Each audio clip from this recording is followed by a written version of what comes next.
अभिमन्यु की पत्नी उत्तरा, एक लाश जो वंश रह गया है, मैं इसको भी खत्म कर दूंगा। अश्वत्थामा कुछ अलग ही मिजाज के थे। उन्होंने उत्तरा के गर्भ के लिए ब्रह्मास्त्र छोड़ा है, और जब ये पता चला उत्तरा को कि ब्रह्मास्त्र छोड़ा है, तब उन्होंने करुण पुकार कर रही हैं कि हे प्रभु, शुरुआत में ही अब एक बार विचार करिए, उत्तरा किसकी पत्नी है और किसकी बहू है? द्रौपदी की सास है माता कुंती, जिसने अपने जीवन में दुख ही दुख पाए हैं, और उनकी बहू है द्रौपदी, जिसने अपने जीवन में एक इतना बड़ा अपमान सहा है, और उनकी बहू है उत्तरा।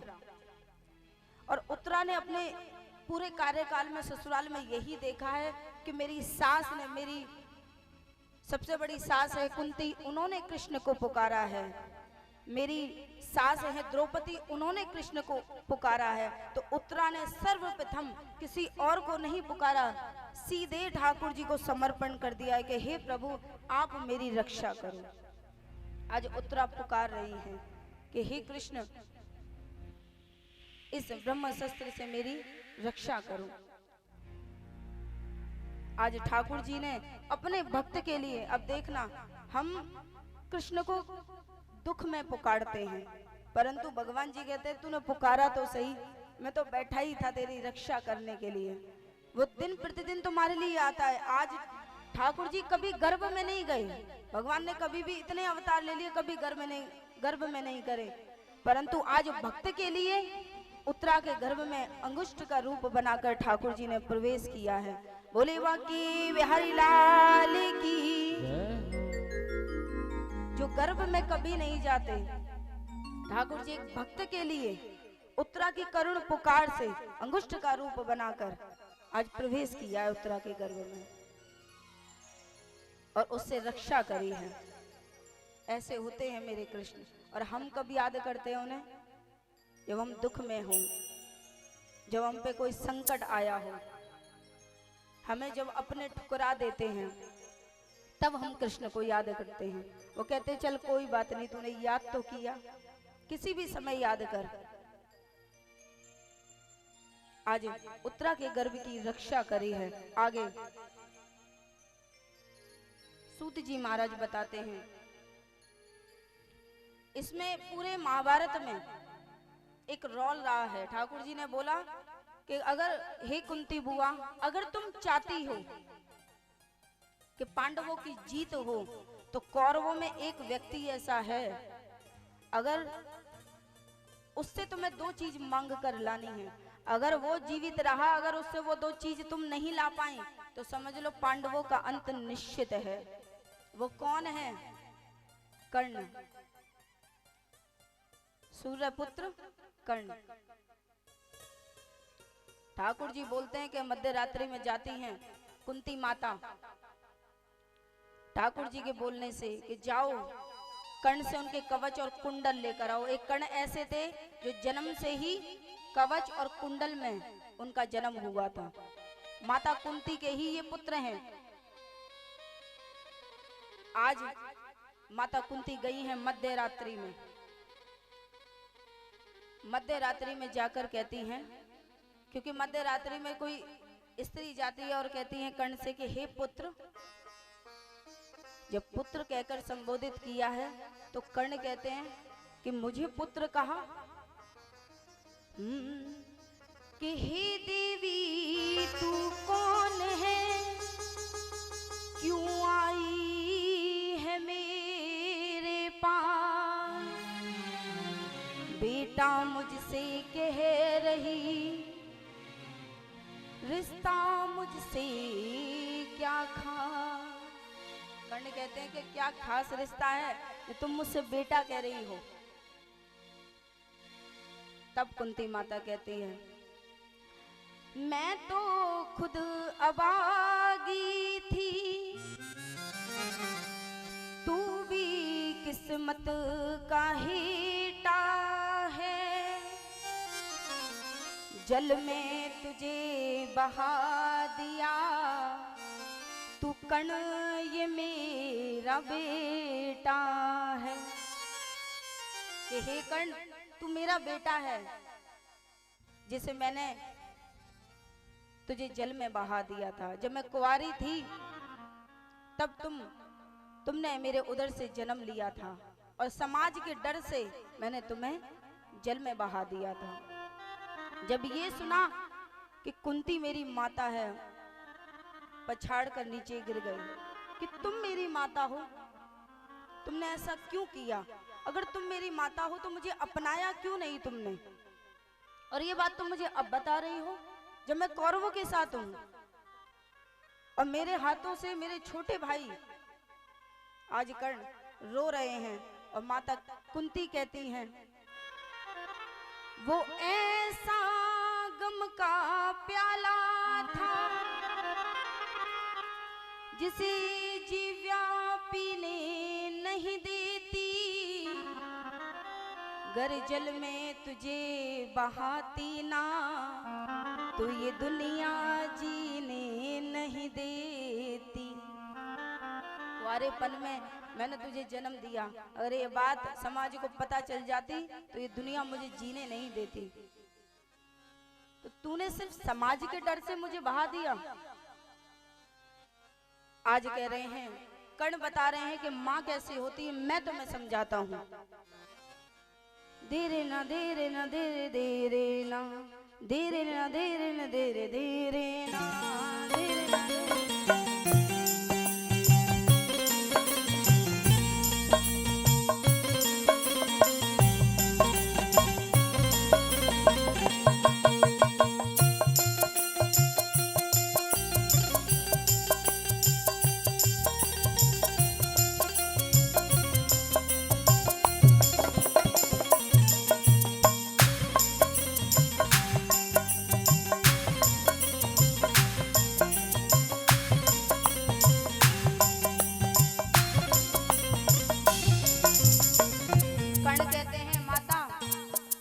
जानना है माता कैसी होती है तो मैं तुम्हें बताता हूँ।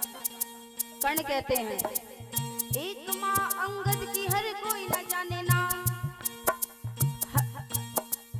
एक माँ अंगद की हर कोई न जाने नाम, काऊ ने वो पालो और काऊ ने वो जायो है, काऊ ने वो पालो और काऊ ने वो जानो है, काऊ ने वो पालो और काऊ ने वो जानो है, काऊ ने वो पालो और काऊ ने वो जानो है। एक माँ अंगद की कि जिसने किसी ने उसे जन्म दिया और किसी और ने उसे पाला है, कि एक माँ अंगद की थी जो आजकल किसी को पता नहीं। अंगद की माँ बताए कौन थी? मंदोदरी थी, किसी को नहीं पता होगा ये। मंदोदरी उनकी माता थी। कर्ण कह रहे हैं, एक माँ जसोदा की ममता में भूल गई, एक माँ जसोदा की ममता में भूल गई, अपनों समझ के पूत पालो पर आयो है, अपनों समझ के पूत पारो पर आयो है, अपनों समझ के पूत पारो पर आयो है। आप उस कृष्ण से जाकर पूछ कि देवकी ने जन्म दिया है और यशोदा ने अपना समझकर उसे पाला है, उसे कहते हैं माता, तुम्हारी तरह नहीं। और कहते हैं, और सुन, अरे ममता की बात कर बेटा से घात कर, ममता की बात कर बेटा से घात कर, अपनों ही लाल तन जल में बहायो है, अपनों ही लाल तन जल में बहायो है, अपनों ही लाल तन जल में बहायो है, अपनों ही लाल तन जल में बहायो है। और कहती है माता समाज के डर की बात करती है, तो माता ऐसी नहीं होती है कि मैंने पूरे जीवन में माँ की ममता के लिए तरस गया। क्या कहते हैं कर्ण? पैदा भयो आंख मूंद, पैदा भयो आंख मूंद, पियो ना है तेरो दूध, पैदा भयो आंख मूंद, पियो ना है तेरे दूध, बाजुओं के पालनों की आंसू मिटाई है, बाजुओं के पालने की आंसू मिटाई है, बाजुओं के पालने की आंसू मिटाई है, काऊ ने धरो नदीर दिनों है गले जची, काऊ ने धरो नदीर दिनों है गले जची, माँ वाली ममता तने सारी मिटाई है, माँ वाली ममता तने सारी मिटाई है, माँ वाली ममता तने सारी मिटाई है, माँ वाली ममता तने सारी मिटाई है। एक बच्चा जब पैदा होता है ना तो माँ को इतनी प्रसन्नता होती है कि जिसका जवाब नहीं, परंतु तूने सारी माँ की ममता गवा दी। माँ वाली ममता तेने सारी गवाई है, माँ वाली ममता तेने सारी गवाई है। और आज तू आई है, आज आई बेईमान लेवे कुमो से दान, आज आई बेईमान मोह लेवे कुमो से दान, आज भी सिर्फ लेने आई है। और किस कारण? कि मेरे बच्चे जी जाएं। आज भी माँ वाली ममता लेके नहीं आई है, मांगने ही आई है। आज आई बेईमान लेवे कुमो से दान, अर्जुन की जान मुँह से मांगवे को आई है, अर्जुन की जान मुँह से मांगवे को आए हैं, अर्जुन की जान मुँह से मांगवे को आए हैं। कर्ण कहते हैं अर्जुन की जान मुझसे मांगने को आई है। और क्या कहते हैं? मानूं मैं कैसे तू मेरी माँ है, ओ मानो मैं कैसे तू मेरी माँ है, मानूं मैं कैसे तू मेरी माँ है, मानो मैं कैसे तू मेरी माँ है। बेटे का दिया मुझे, बेटे का दिया मुझ पे दर्जा नहीं है, मेरे दूध का मुझ पे कर्जा नहीं है, तेरे दूध का मुझ पे कर्जा नहीं है। मानूं मैं कैसे तू मेरी माँ है, मानूं मैं कैसे तू मेरी माँ है। बेटे का दिया तुझ पे, बेटे का दिया तुझ पे दर्जा नहीं है, तेरे दूध का मुझ पे कर्जा नहीं है, तेरे दूध का मुझ पे कर्जा नहीं है। सभी प्रेम से तालियों की सेवा करते हैं।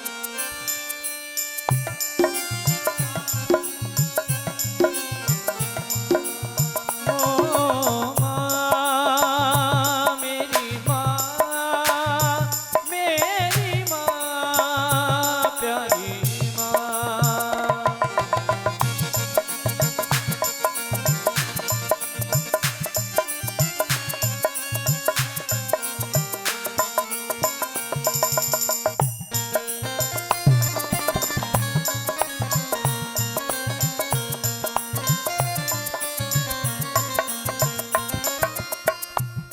कर्ण कह रहे हैं आप सोच रही हैं कि आपके दूध का कर्जा है मुझ पे, तो वो तो है नहीं माँ, क्योंकि आपने जन्म देकर तो मुझे बहा दिया।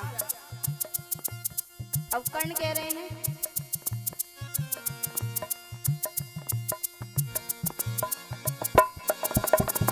ममता का नाता कैसा निभाया, ममता का नाता कैसा निभाया, मुझे करके पैदा जल में बहाया, ओ मुझे करके पैदा जल में बहाया।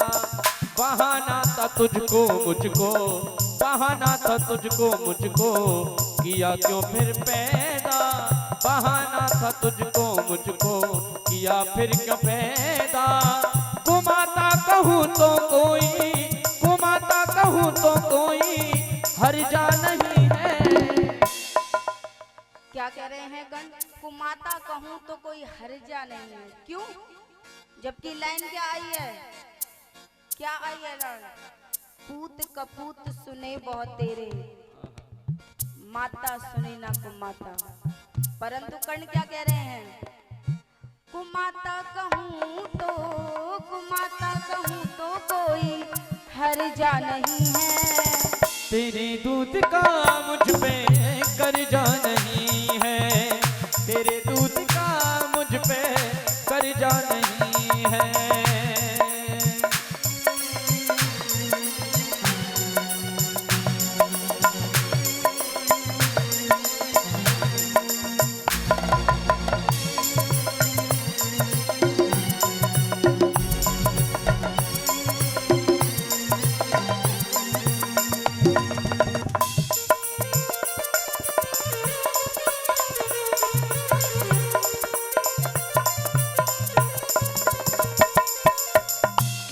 पाप तूने मुझको सताया, किया पाप तूने मुझको सताया।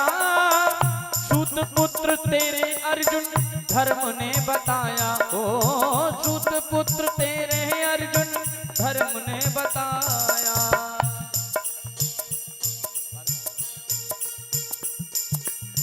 सूत पुत्र तेरे अर्जुन धर्म ने बताया। कहते हैं अर्जुन कि आज तक मुझसे सब सूत पुत्र कहते रहे, कि आज तक मुझे सब सूत पुत्र कहते रहे, जब तेरी ममता कहाँ चली गई थी? भरी सभा के अंदर तेरे पुत्रों ने मुझे सूत पुत्र कह करके बुलाया, जब तेरी ममता कहाँ गई? और आज आई है तो मुझसे दान लेने के लिए आई है, वो भी जीवन दान। लेकिन माँ आंचल में रखती मैं भी, आंचल भी रखती मैं भी, पांडु पुत्र होता। आंचल में रखती मैं भी, पांडु पुत्र होता। मगर तूने अपने मन को, मगर तूने अपने मन को परजा नहीं है, तेरे दूध का मुझ पे कर्जा नहीं है, तेरे दूध का मुझ पे कर्जा नहीं है। तो प्यारे, आज कर्ण ये समझाते हैं, पर कोई बात नहीं माता, अब तुम एक काम करो, जो मांगने आई हो वो लेकर जाओ। आज कुंती माता वो लेकर वापस आई है। तो प्यारे, ये जो छिपा हुआ महाभारत में एक दृश्य था वो उजागर किया गया है। आगे सूत जी महाराज 88,000 ऋषियों को श्रवण करा रहे हैं कि जब कुरुक्षेत्र में ये युद्ध समाप्त हुआ, युधिष्ठिर जी एक कोने में रो रहे हैं, कोने में रो रहे हैं। ठाकुर जी उनके पास जाते हैं, पूछते हैं कि आप क्यों रो रहे हैं? तब युधिष्ठिर जी कहते हैं कि आज भी कुरुक्षेत्र में भीष्म पितामह अर्जुन की 100 बाणों से 100 बाणों की सैया पर लेटे हुए हैं। वो इतना कष्ट सह रहे हैं, एक एक बाण, जो 100 बाण उनके शरीर में है, एक एक बाण से लहू बह रहा है। वो इतने दुख में हैं कि मुझे उनका दुख देखा नहीं जा रहा। उनकी प्रार्थना है कि हे कृष्ण, हे द्वारकाधीश, आप उनको जाकर दर्शन दें। वो ऐसा दुख क्यों सह रहे हैं मुझे समझ नहीं आता। मेरे रोने का कारण यही है प्रभु। द्वारकाधीश कहते हैं कि उन्हें इच्छा मृत्यु का वरदान है, वो जब जी चाहेंगे तब उनकी मृत्यु होगी, पर वो लालसा में बैठे हैं कि कृष्ण के दर्शन हो जाएं। वो मेरे दर्शन पाना चाहते हैं। तो प्रभु आप चले जाइए, अरे जाना चाहता हूं, पर वो प्रेम, जो वो समय अभी आएगा, अभी आया नहीं है। जब कुरुक्षेत्र में 100 बाणों की सैया पर भीष्म पितामह जी लेटे हैं तो सभी को ज्ञान अर्जित कराते हैं। बताया गया है कि 57 दिनों तक ज्ञान पांडवों को देते रहे हैं। 57 दिन तक बाणों की सैया में लेटे रहे भीष्म पितामह। यहाँ एक कील भी चुभ गई ना तो 2 दिन बाद दिखाई नहीं देंगे, सीधे 4 कंधों पे दिखाई देंगे, परंतु 100 बाणों की सैया पर विराजमान है, लहू टपक रहा है। ऐसे हमारे सनातन धर्म में बड़े बड़े क्षत्रिय रहे हैं और हम इन्हें अपने सनातन धर्म के देवताओं को छोड़कर किसी और धर्म पर जाए, लालत है हमारे ऊपर। ऐसे ऐसे चमत्कार हमारे सनातन धर्म में हुए हैं। आज भीष्म पितामह जी रुदन कर रहे हैं और रुदन कर कर यही प्रार्थना कर रहे हैं कि हे प्रभु, हे द्वारकाधीश, हे दीन बंधु दीनानाथ, आप मुझ पर कृपा करो। मैंने पूरा जीवन मेरा व्यतीत हो गया, मैं बस अंतिम में यही चाहता हूँ कि आप आओ और आपको देखकर मेरे प्राण पखेरु उड़े।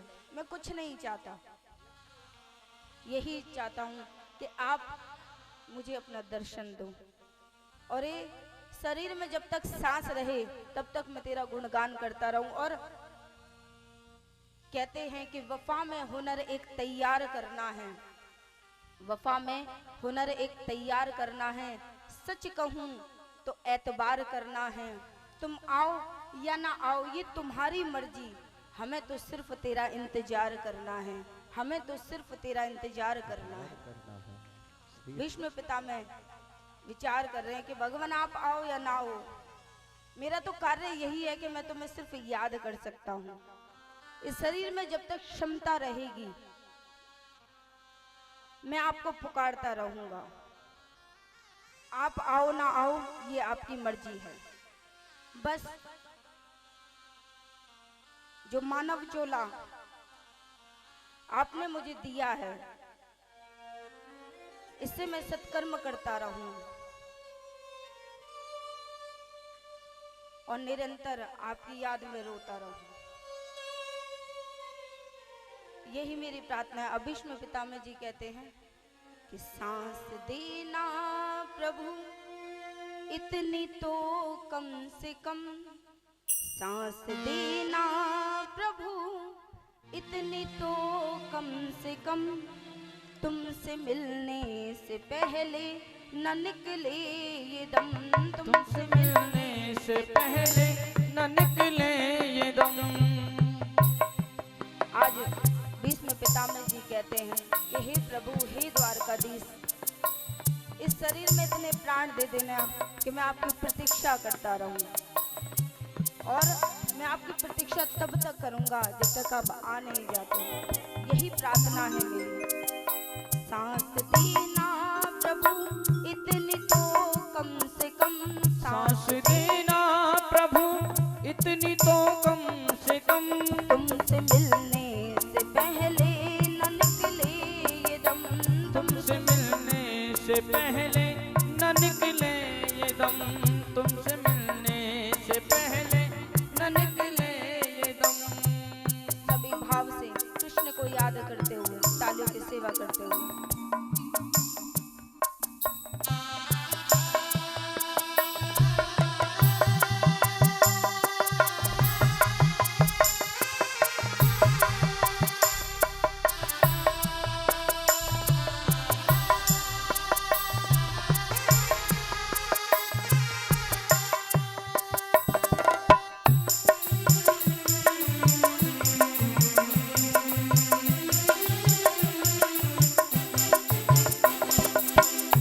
और विष्णु पितामह जी कहते हैं जो चलाता है ये सारे संसार को, जो चलाता है ये सारे संसार को, मैं भी कर लूं जरा उसका दीदार तो, मैं भी कर लूं जरा उसके दीदार को, मैं भी कर लूं जरा उसका दीदार तो, मैं भी कर लूं जरा उसका दीदार तो।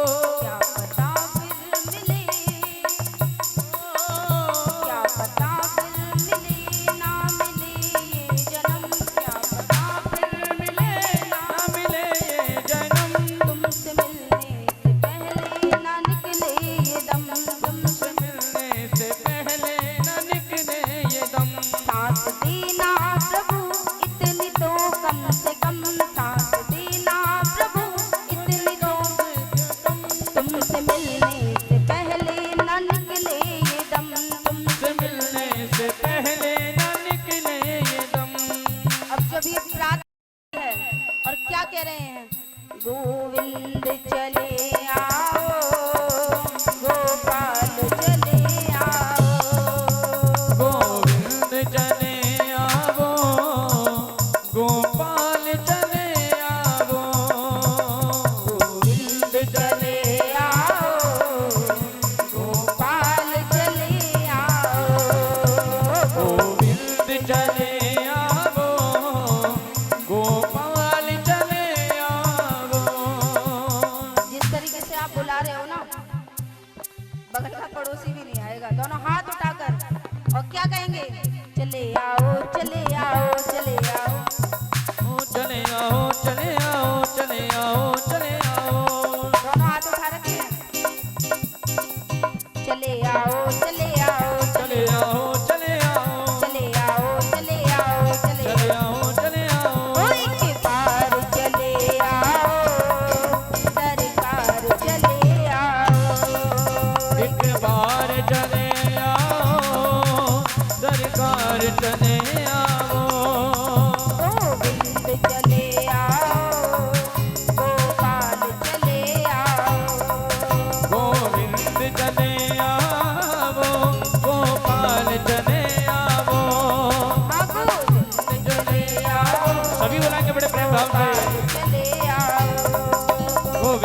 जने आवो, गोपाल जने आओ, गोविंद जने आओ, गोपाल जने आओ, गोविंद जने आओ, गोपाल जने आओ, नंदलाल जने आओ, गोपाल जने आओ, नंद जने आओ, नंदलाल जने आओ,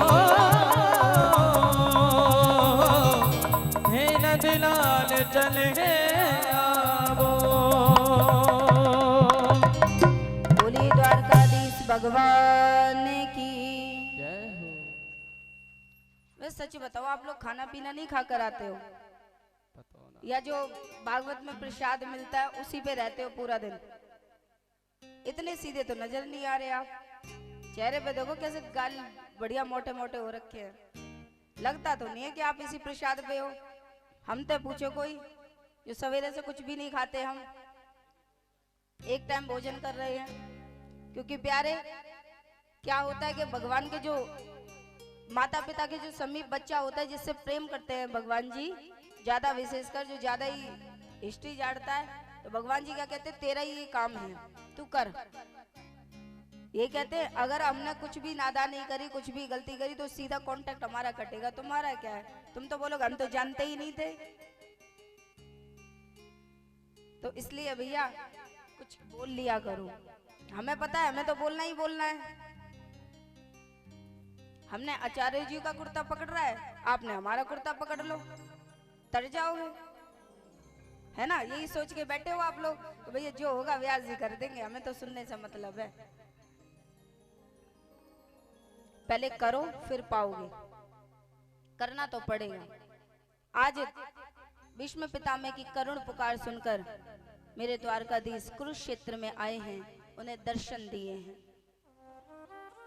आज ठाकुर जी के साथ पांचों पांडव हैं और द्रौपदी भी साथ में आई हैं।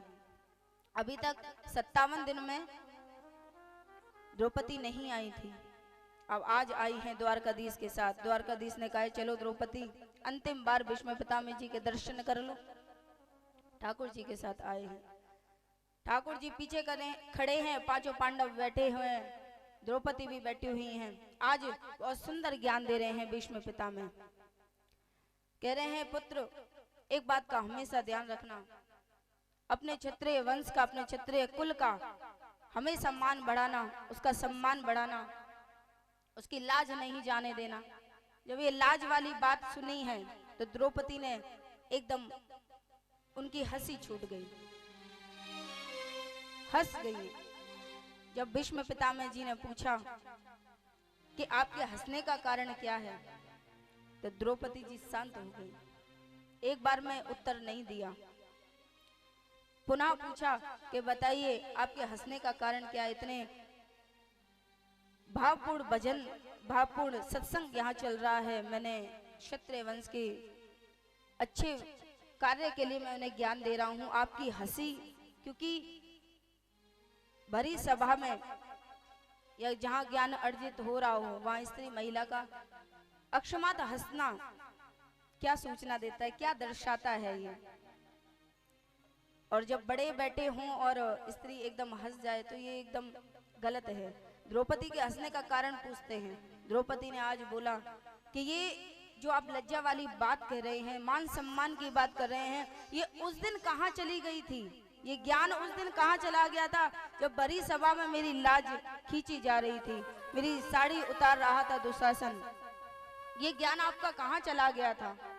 इसलिए मेरा हंसने का कारण है कि जब आप भी सर नीचे करके बैठे हुए थे तब आपने लाज नहीं बचाई, जबकि हाथ जोड़कर मैं आपके पास भी आई थी, तब आपने कुछ नहीं बोला। भीष्म पितामह जी बोले कि आपकी बात बिल्कुल सत्य है, पर सुनो द्रौपदी, एक कारण था। आज जो मैं ज्ञान तुम्हें दे रहा हूं वो इसलिए दे पा रहा हूं क्योंकि उस वक्त मैं दुर्योधन के घर का अन्न खा रहा था, और जैसा खाओगे अन्न वैसा बनेगा मन, और दुर्योधन के घर का मैं अन्न खा रहा था। इससे मेरे अन्न खाते वक्त मेरे अंदर जो ज्ञान था वो भी धूमिल हो गया था। मैं चाहकर भी उस ज्ञान को तुम्हें दे नहीं पाया, अब अपवित्र था उस वक्त में। परंतु जब अर्जुन के बाण मेरे इस शरीर में लगे हैं तो वो लहू बनकर जो अन्न मैंने खाया था वो निकल गया। अब मैं शुद्ध एक आत्मा बन चुका हूँ। जो एक ज्ञान मैं तुम्हें अब जो दे रहा हूँ ये सत्य है।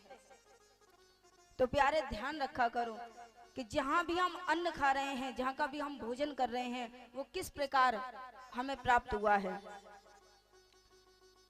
किस तरीके से वो बनाया गया है, कैसे वो कमाया गया है, किस प्रकार से वो धन कमाया है और किस प्रकार से वो भोजन लाया गया है। अगर गलत तरीके से कमाए हुए भोजन को अगर आप करेंगे ना तो उसके आपकी बुद्धि भी हीन हो जाएगी। आप अब विचार करिए, भीष्म पितामह जी जितने इतने बड़े ज्ञानी थे, वो ब्रह्मचारी थे, जहां खड़े हो जाए वहां सबकी हार है, उनको भी इस अन्न का असर हो गया तो हम तो फिर भी कुछ नहीं है। तो इसलिए अन्न को हर जगह अन्न नहीं खाना चाहिए। ये विचार कर कर देखा करो कहाँ है, क्या नहीं है, कैसे है। व्यवस्था अच्छी होनी चाहिए, तब अन्न का बड़ा महत्व है। आज ठाकुर जी ने दर्शन दिए हैं। भीष्म पितामह ने भागवत महापुराण के प्रथम स्कंद के 9वें अध्याय में अपना शरीर छोड़ा था। आगे सूत जी महाराज बताते हैं कि अब उत्तरा के गर्भ, जो उत्तरा के गर्भ में रक्षा करी थी ठाकुर जी ने, आज उनके गर्भ में से एक सुंदर पुत्र का जन्म हुआ है और उत्तरा के गर्भ में ठाकुर जी ने इसकी रक्षा करी थी, विष्णु भगवान ने इसकी रक्षा करी थी। इसलिए ये परीक्षित जी इनका नाम रखा गया, क्योंकि इनकी रक्षा करी गई थी उधर में, इसलिए इनका परीक्षित जी नाम रखा गया था। उत्तरा के गर्भ से परीक्षित जी का जन्म हुआ है। आगे सूत जी महाराज बताते हैं कि परीक्षित जी का जन्म हुआ, परीक्षित जी बड़े हुए अपने वंश में, उन्होंने बड़े होकर उनका विवाह हुआ। इरावती की रानी इरावती से उनका विवाह हुआ था। उनके 4 पुत्र हुए। जब उन्होंने देखा पूरा राज्यपाट परीक्षित जी संभाल रहे हैं बड़ी सुंदर व्यवस्था में, आज वो भ्रमण करने के लिए निकले हैं। 4 पुत्र हैं परीक्षित जी के, ध्यान रखना। कल आपका यूनिट टेस्ट होगा, आज तो आप सुन लो, कल आपका टेस्ट होगा और फाइनल एग्जाम होंगे आपके 7वें दिन, क्योंकि एक तरीके से ये पाठशाला है। जैसे आप अपने बच्चों को भेजते हैं अंग्रेजी सिखाने के लिए, हम आपको भगवान जो हमारे परम पिता परमेश्वर हैं उनके बारे में बता रहे हैं कि दुनिया में आकर, धरती पे आकर उन्होंने जन कल्याण किया है। हमारे भगवान ने भी आकर कहते हैं ना, दुनिया बनाने वाले क्या तेरे मन में समाई, तू एक बार पृथ्वी पर आकर देख दुनिया में कितने दुख है। तो वो आए हैं पृथ्वी पर, उन्होंने करा क्या है ये भी देखना। कभी ठाकुर जी के बारे में विचार किया है कि जहां उन्होंने जन्म लिया उन्हें माँ का प्रेम नसीब नहीं हुआ, जिस माँ से जन्म लिया। अब जिस माँ ने पालन पोषण किया 7.5 वर्ष की उम्र में, उन्हें भी विषाद दिया।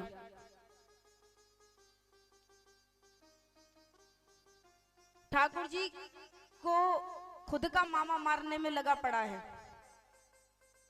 है मारने में, परंतु ऐसे चिंता नहीं रही। ठाकुर जी हमेशा जैसे भी जिस हाल में रहे प्रसन्न रहे।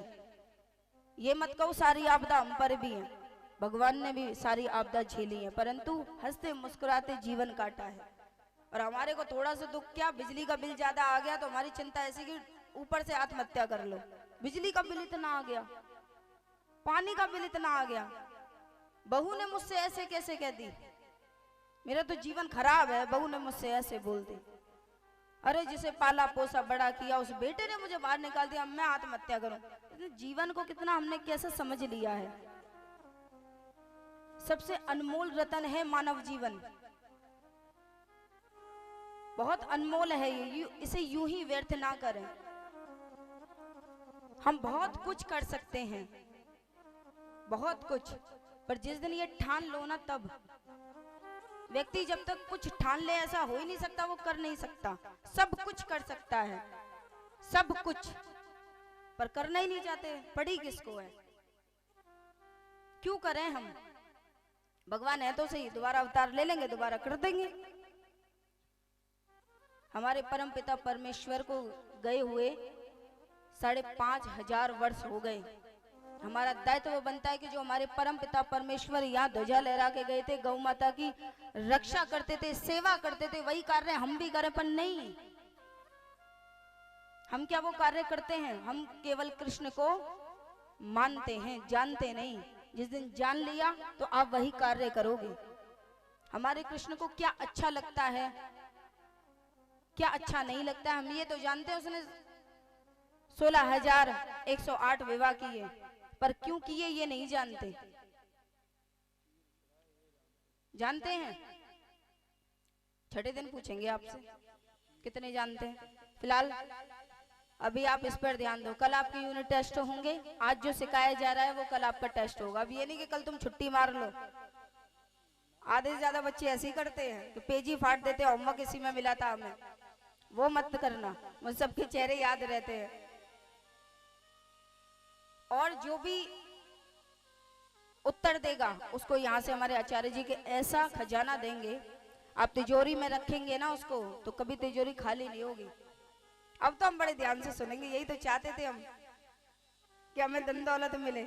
हम भी तो देखे कथा में समय क्या मिलता है। कम से कम सोने की चूड़ी तो बनी जाएंगी, इतना तो मिल ही जाएगा, है ना। ये हकीकत बात है कि आपको कुछ ना कुछ खजाना दिया जाएगा। इसलिए पहले टेस्ट तो पास करो। आगे आज परीक्षित जी गए हैं भ्रमण करने के लिए। सूत जी महाराज आगे बताते हैं कि प्रथम स्कंद के 12वें अध्याय में परीक्षित जी दिग्विजय की ओर निकले हैं। और जब निकलते हैं तो अब शुरू होता है पृथ्वी, धर्म और पृथ्वी का संवाद। ध्यान से सुनना इसको। जब वो दिग्विजय की ओर निकले हैं, भ्रमण कर रहे हैं, तो क्या देख रहे हैं कि एक शूद्र बैल को पीट रहा है। और इतना पीट रहा है कि भैया उसने उसके 3 पग काट दिए। इसे देखकर गौ माता, पृथ्वी माता रुदन कर रही हैं, रुदन कर रही हैं। ये देखकर ये क्या हो रहा है। अब परीक्षित जी ने देखा मेरे राज्य में ये हो रहा है, उन्हें क्रोध आया। अब ये शूद्र कौन है? कलयुग है। उस शूद्र रूपी कलयुग को कहते हैं तू मेरे राज्य से निकल, तेरा मेरे राज्य में कोई कार्य नहीं है, मेरे राज्य में तू कैसे आया। अब कलयुग जी विनय करते हैं। कलयुग विनय कर रहा है कि नहीं भगवान, आप मुझे अपने राज्य में से मत निकालो। तेरे को ना निकालने का कारण बता, क्या तेरे में इतनी अच्छाई है जो हम तेरे को राज्य में से ना निकालें। परीक्षित जी कहते हैं, कलयुग कहता है कि मेरे में एक इतना बड़ा कारण है कि जो आप मुझे राज्य से नहीं निकाल सकते। क्या है तेरा वो कारण? कि कलयुग केवल नाम आधारा, सुमर सुमर नर उतर ही पारा। मेरा ये सबसे बड़ा कारण है कि कलिकाल में जो भी हरि का नाम धोखे से भी ले लेगा या नाम ले लेगा, जैसे कोई भी कार्य करते हो, कपड़े धो रहे हो, बर्तन धो रहे हो, या घर की गृहस्थी के कोई भी कार्य हो, मुख में हरि का नाम रहना चाहिए। आप ऐसे ही तर जाओगे। तो कलयुग में केवल नाम है।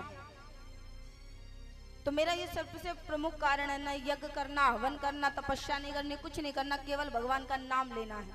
पर वो कलयुग में लेता कौन है? वो भी तो, उसके लिए भी तो स्वार्थ होना चाहिए हमारा। अगर हमने 10 बार नाम ले लिया तो कम से कम 10,000 तो मिलने चाहिए। एक नाम पे 1,000 रुपए मिलेंगे तो हम लेंगे। स्वार्थ है ना हमारे अंदर। परीक्षित जी ने बोला हाँ ये गुण तो बहुत बढ़िया है, ठीक है, मैं तुझे राज्य में रहने दूंगा, परंतु मेरी 4 शर्तें हैं। कलयुग में कलयुग को वास दिया गया है। कहाँ दिया गया है? पर स्त्री संग में कलयुग का वास है। मदिरापान में कलयुग का वास है। झूठ और हिंसा में, ये 4 स्थान दिए हैं कलयुग को। कलयुग संतुष्ट नहीं हुआ। उन्होंने बोला, कलयुग कहता है कि ना, एक और, हे राजन, एक स्थान और दे दो। कौन सा? मुझे सोने में और दे दो। परीक्षित जी ने बोला ठीक है, पर सोना वही होना चाहिए जो किसी से छीना हो, हिंसा के द्वारा लिया गया हो। झीना झपटी में लिया हो, ये नहीं कि खुद की मूल्यवान जो कमाई है, मेहनत की कमाई है, उससे बनाया गया सोने में कलयुग का वास नहीं होता।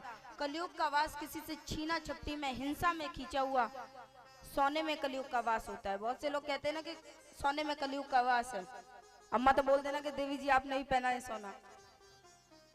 मेहनत से जो करता है, कमाता है, उससे सोना बनवा, उसमें वास नहीं है। वास उसमें है कि तुमने अगर उसने बनाया है और तुमने कथा में उसके निकाल लिए, उतार लिए, उसमें कलयुग का वास है। वेल, आप बहुत अच्छे हैं, आप बहुत अच्छे हैं, आप में ऐसे नहीं आएगी। आप तो धार्मिक लोग हैं, आपके हृदय में कृष्ण का वास है। मैं औरों को कह रही हूँ जो सुन रहे हैं, आपको नहीं, आप तो बहुत अच्छे हैं। तो भैया 5वां स्थान दिया है सोने में, और जैसे ही स्थान दिया है तो वो कलयुग कहाँ आ गया? परीक्षित जी के उस मुकुट में। और वो मुकुट किसका था? जरासंध का। जरासंध कौन है? कौन है जरासंध? कौन है जरासंध? कंस का जमाई, कंस का ससुर है जरासंध। कोई बात नहीं, उन्होंने प्रयास तो किया, अब इसमें हंसने वाली कौन सी बात है? खुद बोलेंगे नहीं और जो बोल रहा है उसमें हमें पता है आप क्लोजअप करके आए हैं सभी, हमें पता है। उन्होंने प्रयास तो किया, कंस नाम तो सही बोला, कम से कम 10 में से 5 नंबर तो मिल ही जाएंगे। तो भैया कंस के ससुर है जरासंध।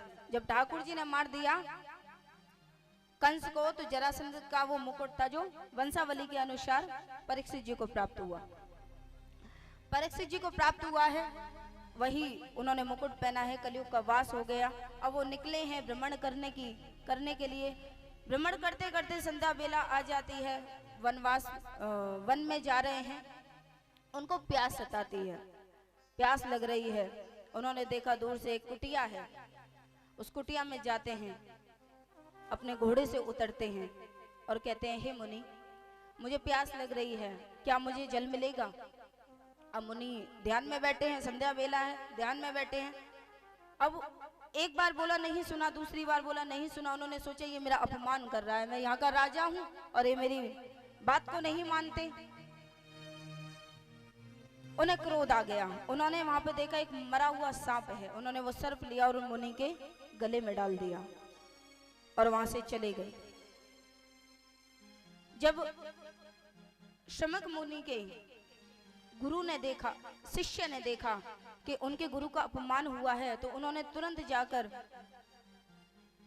जल में, गंगा जल में स्नान कर रहे उनके पुत्र श्रृंगी मुनि को जाकर बता दिया कि तुम्हारे पिता का अपमान किया है, किसी ने अपमान कर दिया, उनके गले में मृतक सर्प डाल दिया है। मुनि, श्रृंगी मुनि को क्रोध आता है। उसी गंगा का जल अंजलि में लेकर वो श्राप दे देते हैं कि जिसने भी मेरे पिता का अपमान किया है, आज से 7वें दिन उन्हें तक्षक नाग डस लेगा। श्राप दे दिया है। और जैसे ही परीक्षित जी जाते हैं अपने महल में, अपने कक्ष में जाते हैं, और जैसे ही वो मुकुट उतार कर टेबल पर रखते हैं, तभी उन्हें ध्यान आता है ये मैंने क्या कर दिया। फिर उन्हें याद आता है कि मैंने एक साधु, एक मुनि का अपमान कर दिया है। इतनी ही देर में जब वो शमक मुनि की नेत्र खुलते हैं, तो जब उन्हें पता चलता है कि उनके पुत्र ने श्राप दे दिया है, तो वो अपने पुत्र से कहते हैं, हे पुत्र, वो हमारे राजा हैं, वो हमारे देवता हैं, आपने उनको श्राप गलत दिया है। वो तुरंत अपने एक शिष्य को भेजते हैं कि महल में जाओ और राजन को बताकर आओ कि उन्हें श्राप लग चुका है, आज से 7वें दिन उन्हें तक्षक नाग डस लेगा। एक शिष्य आते हैं और परीक्षित जी को बताते हैं कि आपको श्राप लग चुका है। और जैसे ही उनको पता चलता है कि आज से 7वें दिन मेरी मृत्यु है, वो तुरंत राजपाट अपने चारों पुत्रों को छोड़कर चले जाते हैं, वन की ओर निकले हैं। हर साधु संत से पूछ रहे हैं कि भगवान, जिसकी मृत्यु निश्चित हो गई हो, जिसे पता चल गया हो कि आज से 7वें दिन उसकी मृत्यु है, उसे क्या करना चाहिए, ऐसे कौन से उसे सत्कर्म करने चाहिए, ऐसे कौन सा उसे ज्ञान अर्जित करना चाहिए जिससे उसके मन को शांति मिले। अगर हमें पता चल गया कि हमारे 7वें दिन मृत्यु, तो हम क्या करेंगे? जो हमारे मनपसंदा चीज है वो बना बना कर खा लो, क्योंकि क्या पता दोबारा जन्म में मिले ना मिले। जो रिश्तेदार है उसके साथ समय बिता लो, ये होता है। फिर भी हम भगवान का नाम नहीं सोचते। पर हे राजन, आप इतने धर्मात्मा हैं कि आपने तुरंत अपने महल का त्याग कर कर निकल चले हैं साधु संतों के पास और पूछ रहे हैं कि मेरे मुक्ति का उद्धार बताइए। मृत्यु निश्चित है, ये पता है मुझे, परंतु मेरे मन को शांति मिले, मैं ऐसे सत्कर्म कर लूं। आज चले हैं, साधुओं से पूछ रहे हैं, किसी भी साधु को ये नहीं पता। गंगा के तट पर पहुंचे हैं, दूर जब हार कर बैठ गए हैं तब दूर से दृष्टि देख रहे हैं कि गंगा के तट में से, गंगा जी में से स्नान कर कर एक दिव्य आत्मा, देखने में बालक रूप है पर उनके माथे पर इतना तेज है कि आंखें तिलमिला जाएं। माथा चौड़ा है, सिखा है, छोटे छोटे पांवों की उनकी ओर बढ़ रहे हैं। जब देखा है ऐसी आकृति को, चरणों में गिर गए हैं कि हे भगवान, कि आप ही हैं जो मेरा उद्धार कर सकते हैं, मेरा कल्याण कर सकते हैं। वे स्वयं कोई और नहीं, सुखदेव जी महाराज हैं। बोले सुखदेव जी महाराज की। गंगा में से स्नान कर कर सुखदेव जी महाराज आते हैं, परीक्षित जी चरणों से लिपट जाते हैं कि हे भगवान, मेरे मुक्ति का उद्धार बताइए। आज से 7वें दिन मेरी मृत्यु है, ऐसा क्या मैं सत्कर्म करूं, ऐसा क्या ज्ञान में अर्जित करूं जिससे मेरी मृत्यु सफल बन जाए। जैसा कि मैंने आपको कल बताया था, व्यक्ति के पास 2 ही मौके होते हैं, या तो वो अपना जन्म सुधार ले या तो अपनी मृत्यु सुधार ले। जन्म तो हम ले चुके हैं, अब उसे सुधार नहीं सकते। अब हम सिर्फ और सिर्फ अपनी मृत्यु सुधार सकते हैं कि हम जब यहाँ संसार से जाएं तो हम हंसें और जग रोए, ऐसी करनी हम कर चलें। ऐसा ज्ञान हम लेकर जाएं कि हम प्रसन्न हों और भगवान से प्रार्थना करें कि भगवान अब ले, तू उठा ले, मेरा कार्य पूरा हुआ। आज प्रार्थना कर रहे हैं परीक्षित जी महाराज कि हे भगवान, मेरे अंदर जो मृत्यु का भय है ना, उसे